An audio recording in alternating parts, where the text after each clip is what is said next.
Hello and welcome to Bud Explains, where I take a subject, be that rules, history or concept from the role-playing world, and try to explain it to you in a way that I hope helps you understand how it works.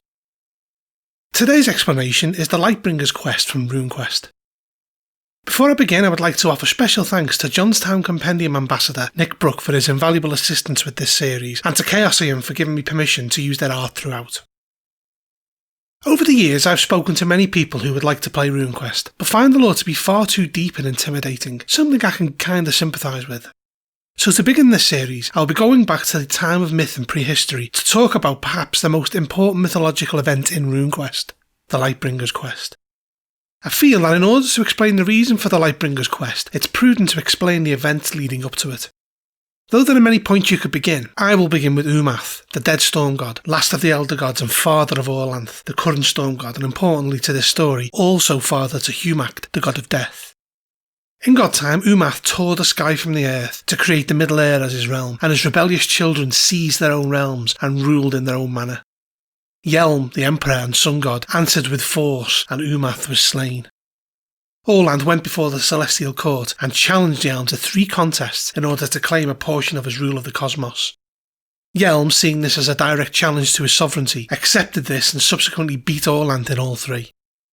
Orlanth would not concede defeat, so challenged Yelm to a 4th contest, one of weapons, revealing a sword. He'd stolen this weapon from his brother Humacht, and it carried a new power called Death. Orlanth struck Yelm with death, sending him and his court to the Underworld and plunging the world into the Storm Age, or as it is more commonly known, the Lesser Darkness.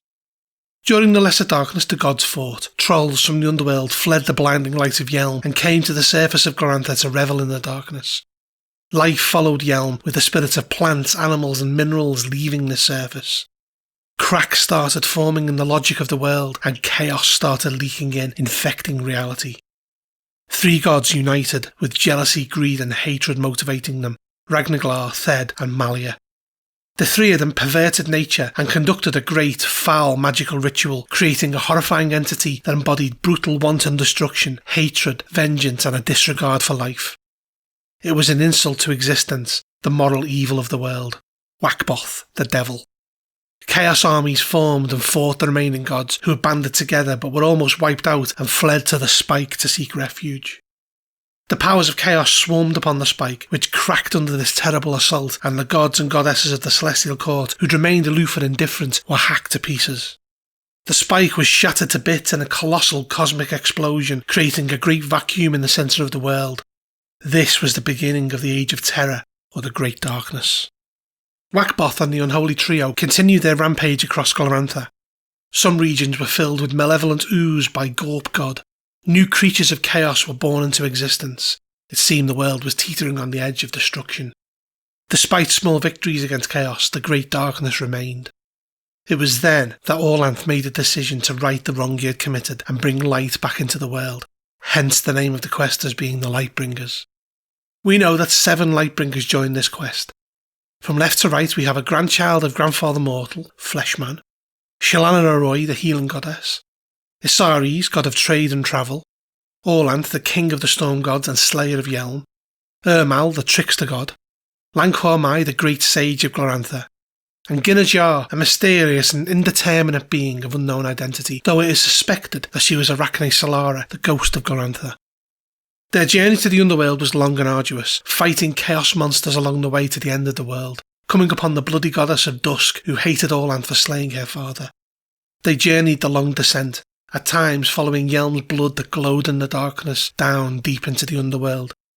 Each of the gods were tested along the way and found wanting, and yet they succeeded and eventually entered the Hall of the Dead and found Yelm. Orlanth had to pass many trials set by Yelm, but eventually the Dead Emperor made his statement of recognition and agreed that Orlanth deserved his place in the universe. The goddess Arachne Solara appeared and constructed a great magical web from many things that were no longer found in the world and gave the web to all of the gods to hold ready. Chaos entered into this realm and the web was cast upon the god Kajabor. Arachne Solara devoured Kajabor whole. Even now this was a struggle as they were held there against their will, though the liberated forces of light and life surged on to victory. Yelm and the other gods were reborn and reached the end of the world, Dawn Gate. The first flush of dawn came, and Arachne Solara stood upon the gate of time, casting her net out across the universe to catch every surviving thing and bind it to Glorantha. Arachne Solara then gave birth to a child called Time, an embodiment of the pledge of the gods to uphold all of their agreements. This was known as the Great Compromise, and was an oath that recreated the world. As the sun rose, the gods marched across the desolate world, spreading light and warmth wherever they went. The new world was created, time reigned, history began. If you found this video useful, don't forget to like and share it, and make sure to subscribe for more Bud Explains videos in the future. Bud out.